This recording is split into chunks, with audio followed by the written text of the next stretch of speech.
भोकरे मरिबे हजार हजार। गाजारे भोक को अस्त्र भावे व्यवहार करुछि इजराइल।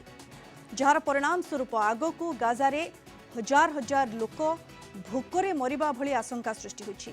नेतान्याहू सेना उपर एभली आरोप लगाइछि जातिसंघ। इजराइल रो मात्राधिक कटकणा जोगु युद्धभूमि गाजारे कोनोसी मानवीय सहायता बा अत्यावश्यक सामग्री पहुंची पारु नाही। एबे मरुड़ी भली स्थिति उपजिलानी। केवल एतिकी नुहे, युद्ध जोगु अनेक लोक बासहरा होइछन्ति एवं अनेक भित्तिभूमि नष्ट होइछि। साधारण लोक बहुत मात्रा प्रभावित होइछन्ति। तेबे एहा इजराइल रो वार स्ट्रैटेजी बोली आरोप लगाइछि जातिसंघ। भोक को एभली अस्त्र भावे व्यवहार करबा वार क्राइम बोली कहिछि जातिसंघ। जातिसंघर सद्य रिपोर्ट अनुसार गाजारे प्राय प्रत्येक व्यक्ति प्रतिदिन पेट पूरा खाद्य पई संघर्ष करुछन्ति।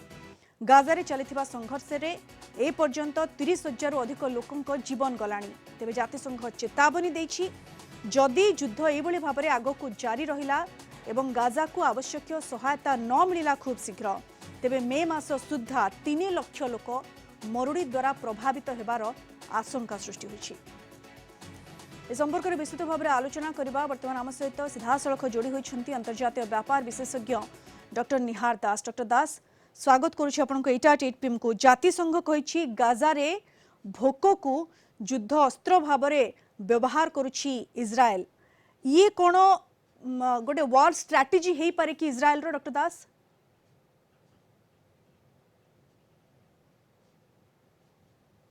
परवर्ती जहाँ जहाँ घटना घटी आछि से निश्चित भाव में गोटे प्रकार हमास सन्तासवादी गोटे जघन्य कांड जो घटे परवर्ती समय विरुद्ध एक्शन नवा निश्चित भाव में जस्टिफाइड। किंतु आम जहाँ आप कहले कि 30,000 अधिका पालेस्टीनियन माने वर्तमान गाजारे मृत्युमुखरे पड़िलेनी एवं जेभली भाव तादिरे छोट छोट छुआ एवं महिला माने शामिल अछंती एवं जहाको वर्तमान यूएन एजेंसी एवं ता पूर्ववर्ती समय आपण देखिथिबे जो माने इजराइल रो दृढ़ समर्थक जेभली भाव रे ब्रिटेन हो जेभली भाव रे अन्य यूरोपियन कंट्री होंतु बा अमेरिका हो से माने मध्य वर्तमान जो जेभली भाव रे अंगुली निर्देश कलेनी कि मात्राधिक कार्य बा जेभली भाव रे समस्त प्रकार ह्यूमैनिटेरियन जो एड आसुछि ताको बंद करा जिबा एवं कुहा जाउछि जे 70% रु अधिका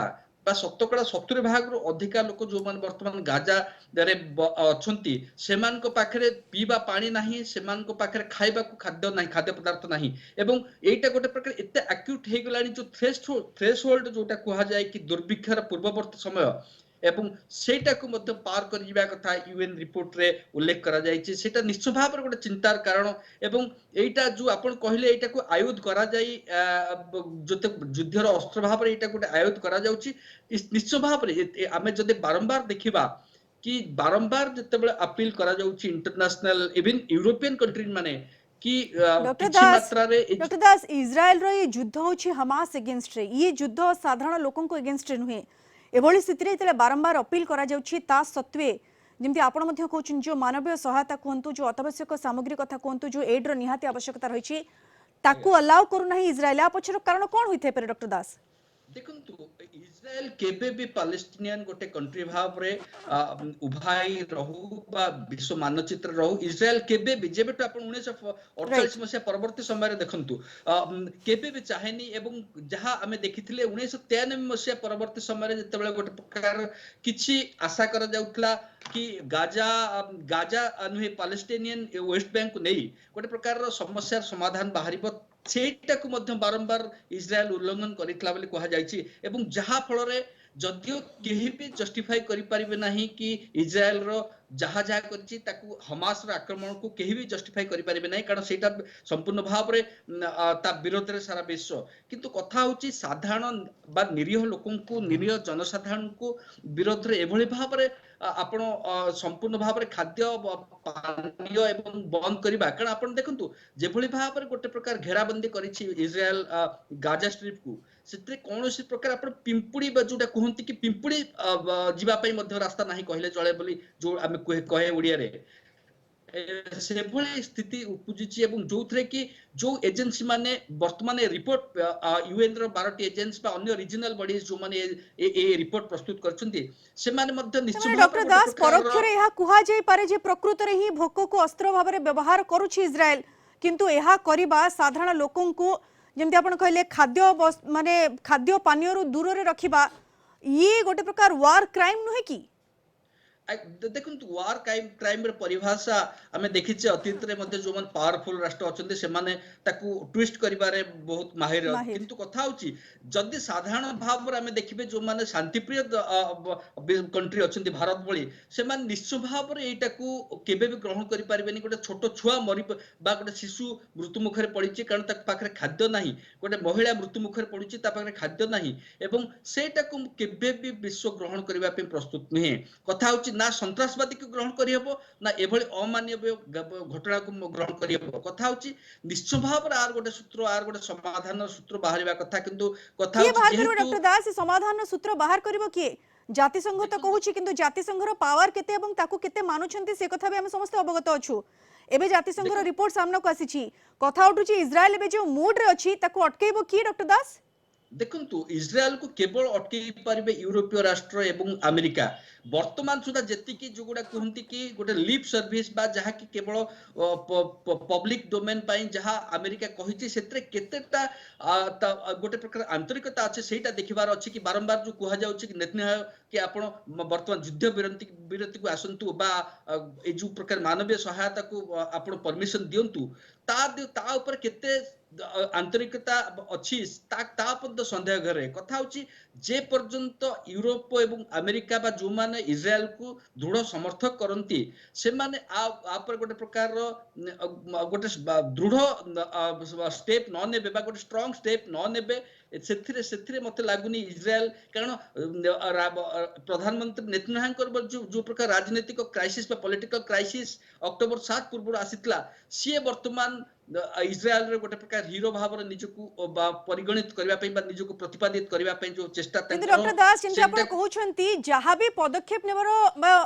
ନେବା କଥା ତାହାକୁ খুব ଶୀଘ୍ର ନେବାର ଆବଶ୍ୟକତା ରହିଛି, କାରଣ ଏବେ ଯୋଉ ସ୍ଥିତି ଜାତିସଂଘ ଯୋଉ ରିପୋର୍ଟ ବର୍ତ୍ତମାନ ଦେଇଛି, ଗାଜାରେ ପ୍ରାୟ ପ୍ରତ୍ୟେକ ବ୍ୟକ୍ତି ପ୍ରତିଦିନ ପେଟ ପୁରା ଖାଇବା ପାଇଁ ସଂଘର୍ଷ କରୁଛି, ଏବଂ ଯଦି ଶୀଘ୍ର ପଦକ୍ଷେପ ନ ନିଆଯାଏ, ଯଦି ଶୀଘ୍ର ଏଡ୍ ନ ପହଞ୍ଚେ, ତାহলে সেই দিন দূর নুহে যে 30,000 ଅଧିକ লোক, সাধারণ লোক এবে মরিছন্তি যুদ্ধরে, তাঠারু ଅଧିକ লোক, হাজার হাজার লোক, লক্ষাধিক লোক এমিতিরে বি সেমানে মরি পারন্তি, মরুডিরে ভোক উপাসরে মরি পারন্তি। তো শীঘ্র পদক্ষেপ নেবার আবশ্যকতা রয়েছে ডক্টর দাস। নিশ্চয় ভাবে মু যোটা কহিলি जो थ्रेशोल्ड বা जोटा कि वर्तमान दुर्भिक्षर जो गोटे प्रकार थ्रेशोल्ड ताकू मध्य पार करि गलानी गाजा बोली यूएन रिपोर्ट कहूची, एवं ता परवर्ती समय इस्राएल रा आक्रमण दरकार नाही, एमाने जेभଳି भाबरे पोकमाछ भଳି जनसाधारण मृत्यु मुखरे पड़िबे, सेटाकू एटा हला सबुठो कुहा जाउची जे रेकॉर्डेड हिस्ट्री रे ए जो ह्यूमन सफरिंग बा खाद्य बिना एते बड़ जनसाधारण वर्तमान एते संख्यक मृत्यु मुखरे पड़ुचंदी, सेटा गोटे सबुठो बड़ बोली रेकॉर्डेड हिस्ट्री रे कुहा जाउची।